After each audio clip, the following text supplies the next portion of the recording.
All right, guys, welcome back to Toya T's Wind Down, our weekly recaps of Insecure, HBO's Insecure, and this is season 4, episode 1. We have waited an entire year for this to happen, seeing that the last episode aired in 2018, and now it is, April, I want to say March 2020. We're in the middle of a pandemic. Life is so different compared to when the last season ended off. And so I'm so excited to talk to you guys about this episode. I got notes on my cell phone, so if you see me looking down, that's what I'm looking at. But before we start, let's mingle and take a sip. Don't forget your drink. This right here is a White Zinfandel from Barefoot. I wish I had something a little bit better, but anyway, it's still time for a celebration. So here we go. All right, time for the wind down. All right. Now, I don't know about y'all, but I actually had to rewatch the last few episodes of season 3 to be able to make sure that I knew what was going on. So when this episode came up, the season premiered, they pretty much picked up like we had never left. Instead of acting like a year and a half had passed, like some of these shows will do if they take a long hiatus, and they'll be like, well, 2 years passed or 6 months passed. Not this one. It seems like maybe a month has passed or maybe a couple weeks have passed, because the show opens. First of all, let me point out that the show opened up and I'm sitting there just getting ready, right? And then I hear my name. They're like, LaToya. And I was like, LaToya? You talking to me? And they were like, looking for LaToya. Oh my gosh. I cannot believe I screamed so hard when I heard that the new television show within the show, you know what they had last season? They had, what was it? Was it the slave narrative? The runaway slave narrative? I forgot the name of it, but this season is called Looking for LaToya. It's kind of a investigative reporter, like who done it, like where is she, did someone kill her kind of show. And we see Portia Williams as one of the people on there. Ray J plays the boyfriend of the missing LaToya, and then we have Terry Vaughn as the investigative reporter. And I said, I'm so ready for this. I'm ready for all 8 episodes of hearing my name on television. And if you are someone that grew up with a name that you never could find on a nameplate, on a keychain, on anything, you know how excited I am. I'm so excited. Like, as popular as my name was, as popular as the name LaToya was for 80s babies and some early 90s babies, I'm so surprised we haven't had more LaToyas pop up in like in pop culture or just in like television shows outside of LaToya Jackson, of course, which is how my name came about, because my mother heard of it from LaToya Jackson, liked it, and named me LaToya. So let's get into this. So we see Issa on her couch on the phone telling someone that she is done with Molly, and we're like, oh, why is she done with Molly? But we all know why she could be done with Molly, because this episode already showed us that Molly on that shit again. Molly gonna be a big problem. Issa trying to get her life together, and Molly about to be a huge problem, which is always interesting because it's the opposite. So, you know, Issa professionally doesn't have her life all together, but she had like a boyfriend and she had, you know, other things going for her. And then Molly had her professional life like completely together, you know, like professional lawyer, highly successful corporate lawyer, making lots of money, living in downtown LA, all this, you know, this stuff. And love life, you know, her love life is like horrible. It's almost worse than mine. Actually, it is worse than mine, maybe. I mean, shit. I don't know the last time I went on a date, but oh, maybe I am Molly. Damn, I might be Molly. Oh, gotta take a drink on that one. But she's telling somebody she doesn't fuck with Molly. And then all of a sudden, we fast forward and we cut to, or I guess we flash back, and we cut to Molly coming by Issa's house so that they can do a marijuana yoga. Like, I know that it is a thing. I know that here in Massachusetts, where recreational marijuana is legal, and in California, I have seen yoga sessions where they're like, you know, bring your own weed and like you can spark up before the yoga session or after the yoga session, or they're putting, I don't know, THC oil in a diffuser. I don't know. I've never been to one of these classes. Me and yoga classes are better done in the privacy of my own home, because I feel like I always am embarrassing myself. But they come over and have this cool little meditation, yoga, like weed session. And next we see Issa's meeting with Condola, which I was like, oh, wait a second. Good thing I watched the last 2 episodes of season 3, because I wouldn't have known who Condola was. I was like, who? If you remember, Lawrence met her at Tiffany's baby shower, where you know, I didn't really remember seeing anything pop off between Lawrence and Condola, but I did know that you know, that Issa had made connections with Condola, because she'd gone to that movie that was being done in a cemetery somewhere in LA County, and it was like a black themed movie night. It was they were showing what is it? Show enough. The Last Dragon, right? So they showed that, and she was really impressed by it. This was a black, you know, produced event, and, you know, by a black female. So she went to go talk to her, and she, you know, they connected. So it was great to see that they were working together. And if it wasn't for the trailers, I would have never known that beforehand that Condola was dating Lawrence, and Issa didn't know. So they shouldn't have put that in the trailers, because that really spoiled it for me. It would have been like a moment when that happened. But let me continue. So they're discussing the plans for Mixer. So we all know that Issa wants to put on a block party, a music block party in Inglewood for the people, by the people, you know. And the block party is going to take a lot of work. And so I think Condola convinced her to start off slow and telling her how to get sponsors through like smaller events. So she's having a mixer in her in the courtyard of the apartment complex that she's the superintendent for, or the property manager. Either one, she's the one in charge that people have to come to when they have issues. So she's having this mixer, and she's trying to do it so she can get sponsors and all these other things to get support for this. And you can see that they have great chemistry as friends. Like, they really hit it off. They're both focused on the same thing. She's really helpful to Issa and to giving her the tools to like get this big event done that she wants to get done. And next we see Molly. And we see that Molly is still dating Andrew.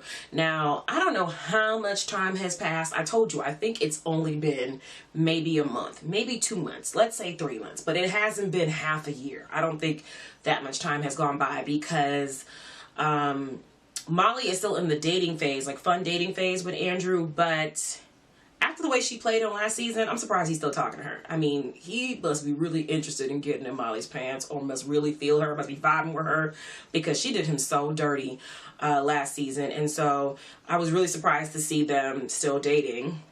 And they have like cute chemistry. He cut his hair, so she mentioned it. She's like, oh, you cut your hair, which obviously he cut his hair between the 1.5 years that the last season aired and this season aired. So they tried to, like, you know, instead of making him wear a bad wig, they try to address it. But I'm like, how much time has gone by that this dude who had like long, like his hair was like long, like this, luscious locks, and all of a sudden he cut it while he's dating her and everybody else looked the same? I was like, okay, that is a bit weird.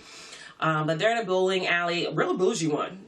I would like to say that a kind of bowling alley that I would like to go to. I mean, except for the fact that, like, I'm trying to grow up my nails, and bowling and nails don't go well together. But it looked real cute. It had a nice vibe to it. It was very loungy. It had like really like posh like seating instead of like the regular bowling alley kind of vibe. And so it was nice to see that.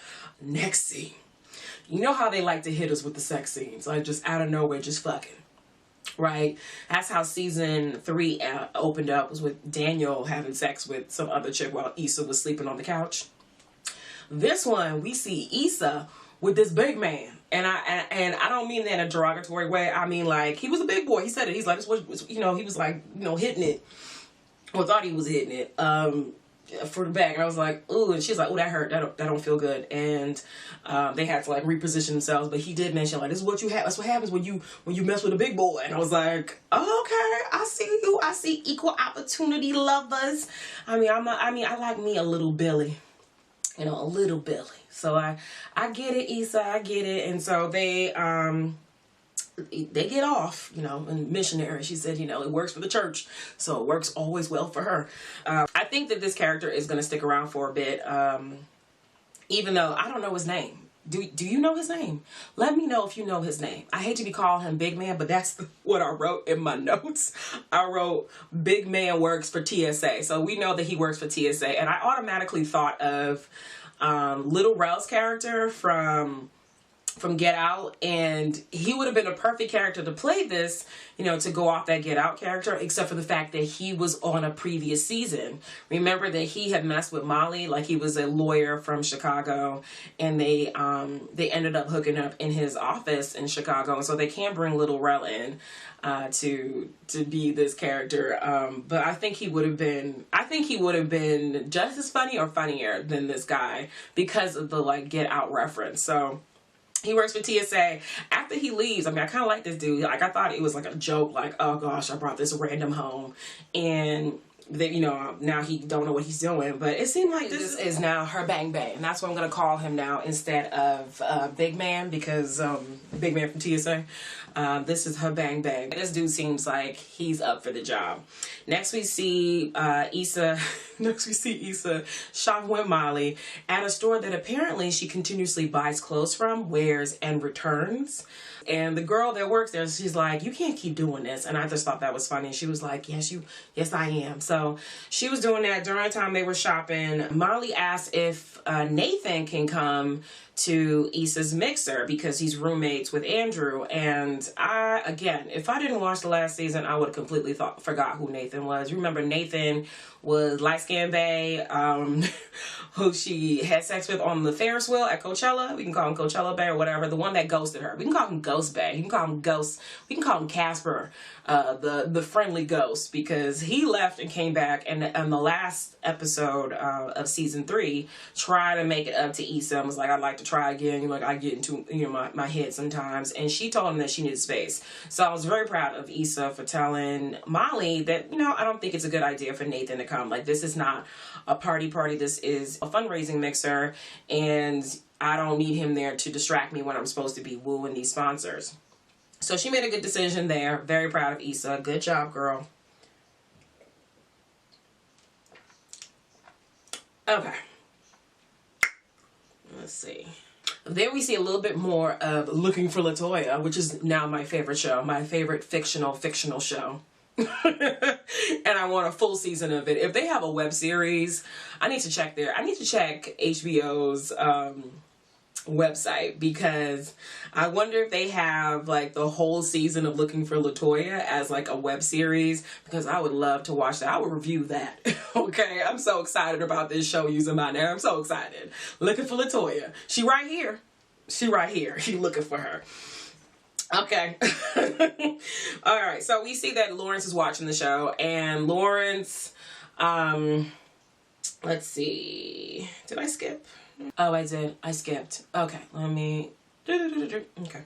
So next we see Issa and Condola meeting in Condola's office, where Tiffany also works. So they're talking about the mixer and talking to sponsors, and Issa is trying to show like these different persuasive videos, like tips that she's gotten from like watching some tutorial or webinar about how to persuade people and get them to be on your side. So she keeps saying her name. She's like, Condola, you look very nice today. Condola, would you like to, you know, give me some money? Condola, would you like to be a part of this great thing? And she's like, girl, don't do that, please. Don't do that. You're going to be fine. People are going to like you for who you are because you're coming off creepy. And she was.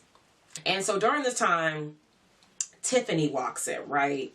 Tiffany walks in. She's still pregnant. This girl's the only person that's been pregnant for over a year. She's been pregnant for a year and a half. She's been pregnant for 2 years. Poor Tiffany been pregnant for 2 years with that baby. She looked like the baby should have dropped out, and when it comes out, it's going to go to college. So she comes in, and they see that there are some flowers on Condola's desk. And the whole time, you know, Issa and Condola have been getting to know each other. So they're like, you know, like budding friends. And the whole time, Condola has not been saying the name of Lawrence, but she's like, you know, oh, this, you know, that's the dude that, like, you know, the first date didn't go so well, but now we're talking and it's good.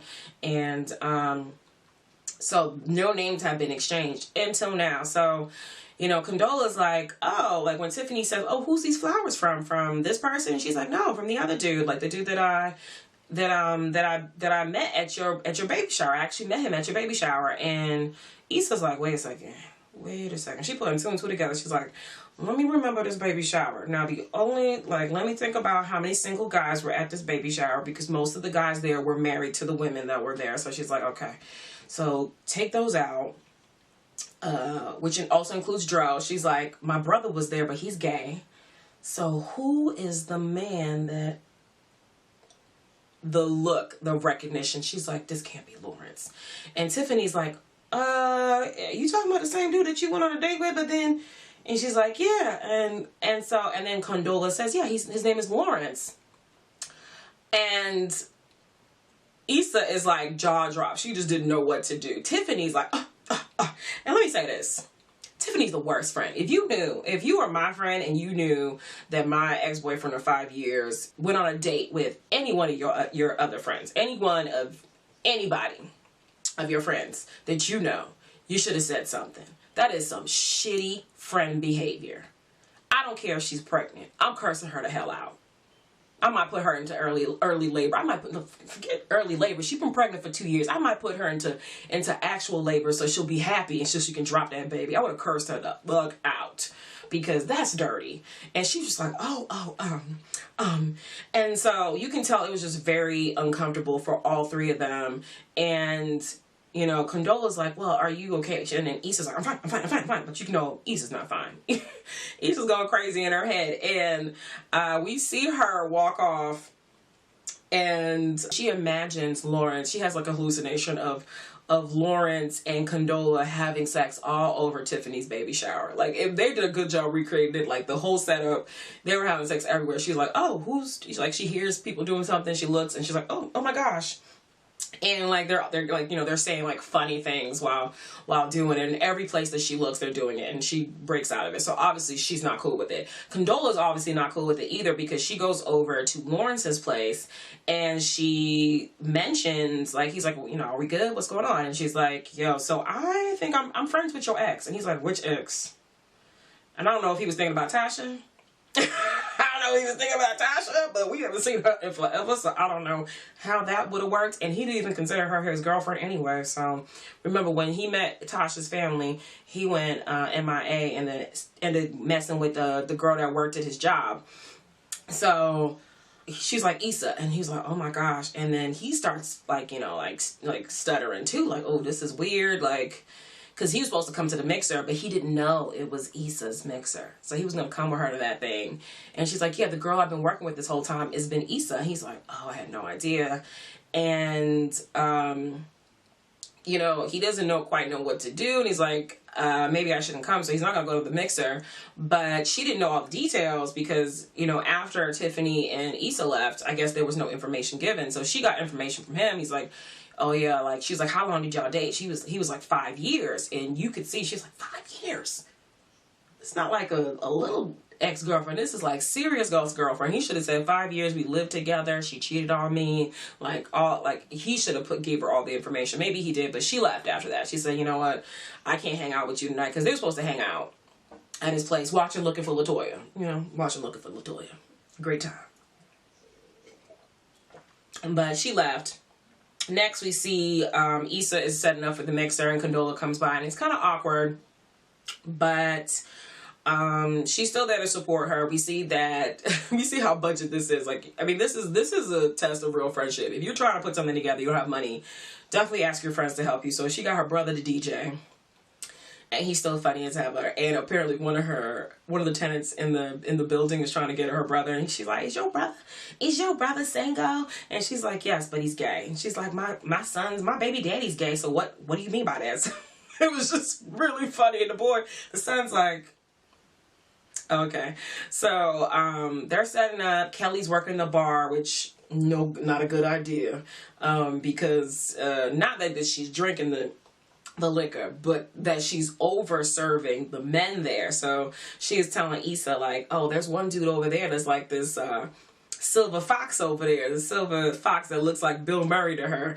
But to me, he looked more like a Tom Hanks. Have you seen that picture of Tom Hanks? I think it was Time Magazine when he had like the gray in his beard and the hair. And I was like, ooh, Tom Hanks looking good. So she's like, if you really need some money, I can get 5 figures if I sleep with, dude over there. If you just give me the wink, if you want me to do it, And Issa's like, nah, but you really need to stop overpouring these drinks because, like, it has to last the whole entire time. And so it's good to see that they're all here to help her.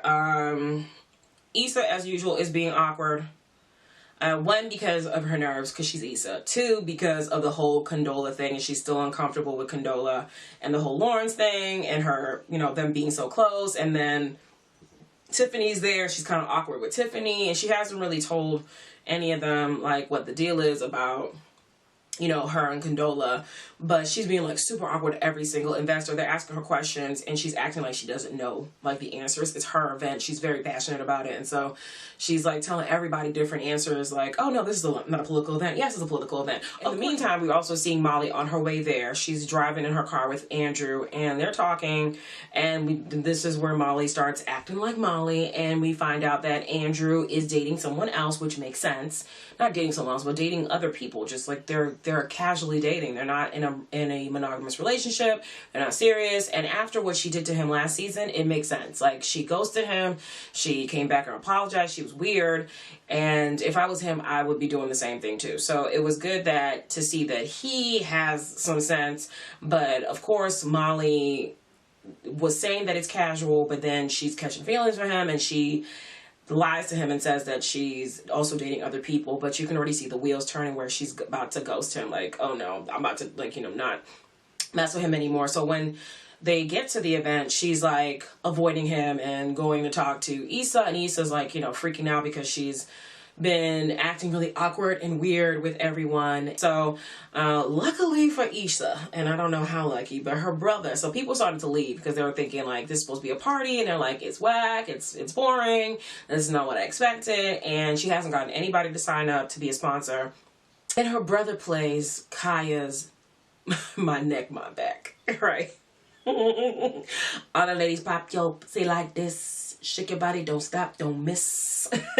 Right? And so he's really jamming, and Issa is mortified. So she runs over there and tells him to turn that off. Like, this is ridiculous. But it does give her a chance to take the mic and talk to the investors. And so this was actually good for her because it got her it kind of just shook her up and got her to really talk to the investors about why she wanted to do the project, how she's, from Inglewood, and she hates it that so many things are changing, and it's not changing in a way that embraces the people that are from Inglewood and have supported Inglewood before it started to gentrify and turn into this neighborhood that other people wanted to live in, and that she wants to create something for the people of Inglewood. And so after she says that, all the investors are like really just pumped up by it.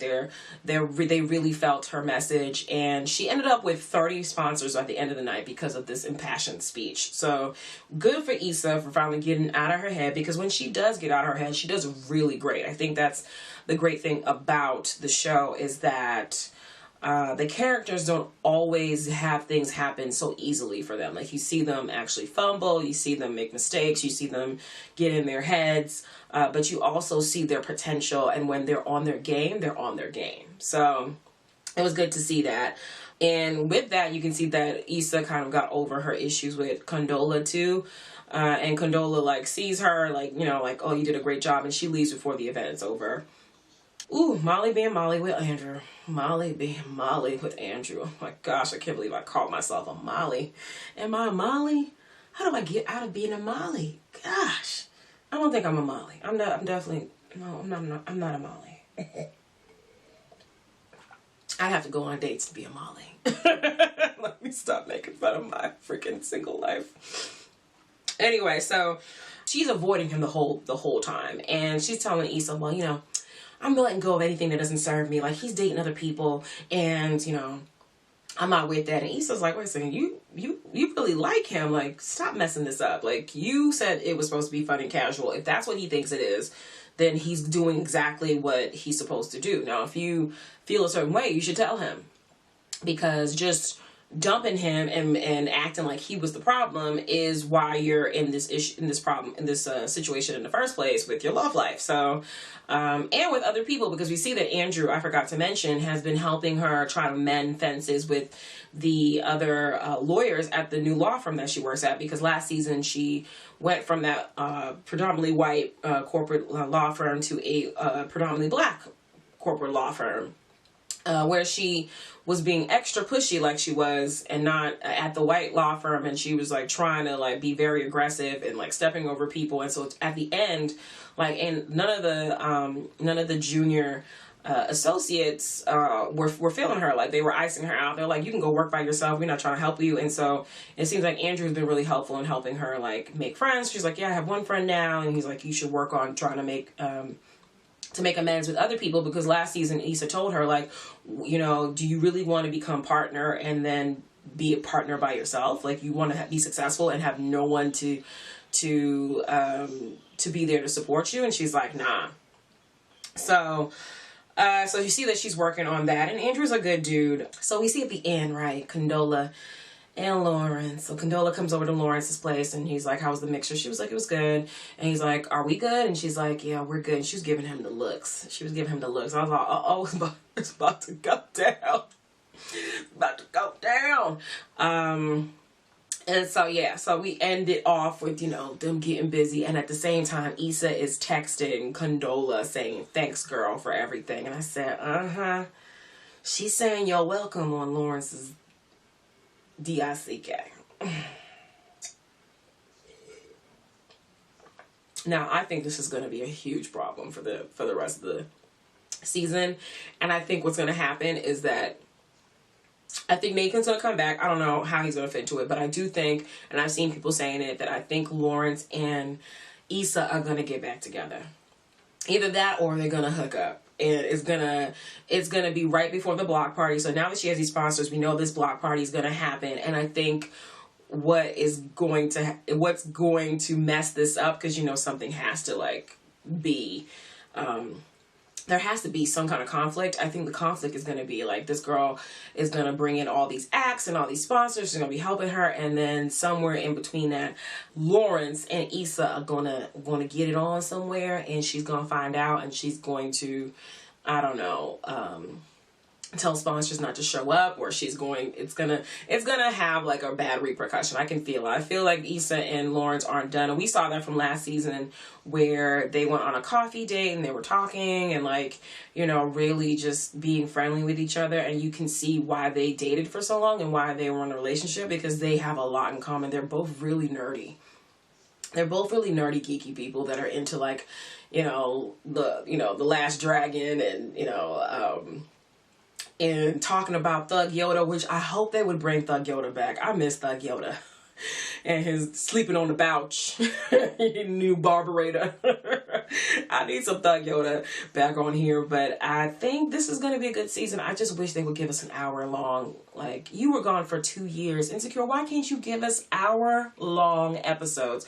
It's only going to be 8 episodes. Why can't we get 8 hours? Why do we have to settle for 30 minutes? And this one was, I felt like, longer than the regular, like, 20-something minutes. But when I was rewatching last season, I realized how short it was, because I started rewatching at like 7:30, and I was able to get through episode 6, 7, and 8 before it was even 10 o'clock. And then I started to watch a little bit of the first episode of season 3. And I realized, because every time I look up, it'd be like, oh, that's the end of the episode. And you're like, well, I forgot how they leave us, like, just like wanting more, and I would like an hour. It feels like a commercial break, how long these episodes are. So anyway, what do you think is going to happen? Did you like this first episode? I enjoyed it. I hope that they have more stuff like this coming. And again, can we get an hour-long episode? Issa, can we get an hour-long episode? HBO, can we get an hour-long episode? Please. And can we get the web series of Looking for LaToya? Because that's what I'm looking forward to. Anyway, let me know what you think about the episode. Leave it down below. Don't forget to bring your wine next time, or any drink of your choice. Just because it's a wind down don't mean that we got to be drinking wine. Because I don't know if I can do this the whole time. This wine right here, it's not really hitting. I might have to go for the green stuff after this. So anyway, I'll see you next week for episode 2. All right. Bye.